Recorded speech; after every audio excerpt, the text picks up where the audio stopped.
बुशरा का कोई कसूर नहीं है और आप अच्छी तरह जानती हैं ना, मैं बुशरा से मोहब्बत करता हूँ। बात कैसे हुई? उस घर में दुल्हना की शादी करवाने की। आज तुझे जान से मार दूंगा, तेरी जान ले लूंगी।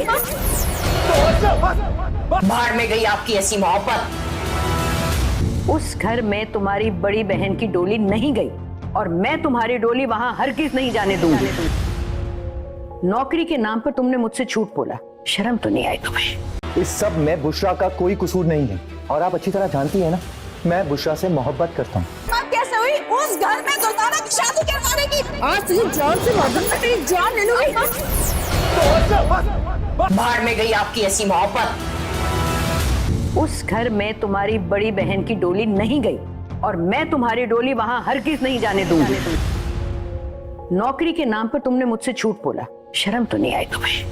नाज़रीन, आपने देखा कि बुशरा की आ गई है सख्ती मसरत के हाथों, और जब वो सारा कुछ अपनी माँ को बता देती है तो कमरे में जब उसकी माँ अंदर जाती है और वो कहती है कि बुशरा, ये तुमने कैसे सोच लिया कि मैं तुम्हारी डोली उस घर में जाने दूंगी जहाँ पर तुम्हारी बड़ी बहन की डोली नहीं जा सकी। तो उस पर वो आगे से मसरत कहती है, अब बुशरा कहती है कि अम्मा आप कैसी बातें कर रही हैं, आप तो जानती हैं ना कि मैं फवाद से कितनी मोहब्बत करती हूँ, आप भी मुझसे यही बातें कर रहे हो। तो उस पर वो कहती है कि तुम जानती हो ना कि मेरी बड़ी बेटी मुसरत की शादी वहाँ पर नहीं हो सकी, तो तुमने कैसे ये सोच लिया कि मैं तुम्हारी शादी वहाँ पर होने दूंगी?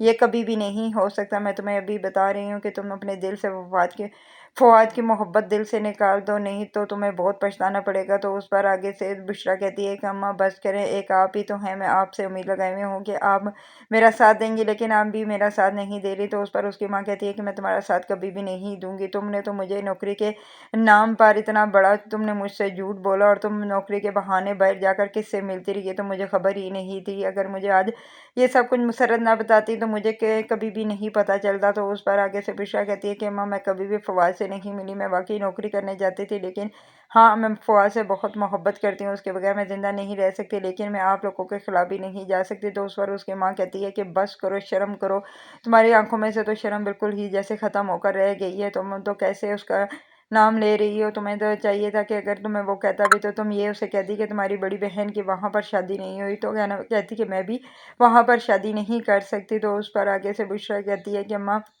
मैं तो बच्चों की शादी से पहले ही फवाद को पसंद करती थी, आप लोग ये सब जानते थे ना, लेकिन इस पे मेरा अब क्या कसूर है, मैं अब कैसे फवाद को भूल जाऊँ? उस पर उसकी माँ कहती है कि बस करो, अब तुम फवाद का नाम मेरे सामने कभी भी नहीं लोगे और तुम फवाद को भूल जाओ। और उस पर वो रोना शुरू हो जाती है और कहती है कि अब मैं क्या करूँ, ये लोग तो बिल्कुल भी नहीं मानेंगे। और इधर सारे घर को सर पर मुसरत ने उठाया हुआ था, वो अपने भाई से भी इसी बात पर बहस कर रही थी और वो कह रही थी कि इसने हम लोगों से झूठ के बोला, और दूसरी बात उसने दुल्हना की शादी वहाँ पर क्यों करवाई। उस पर आगे से वो कहता है कि बच्चों बस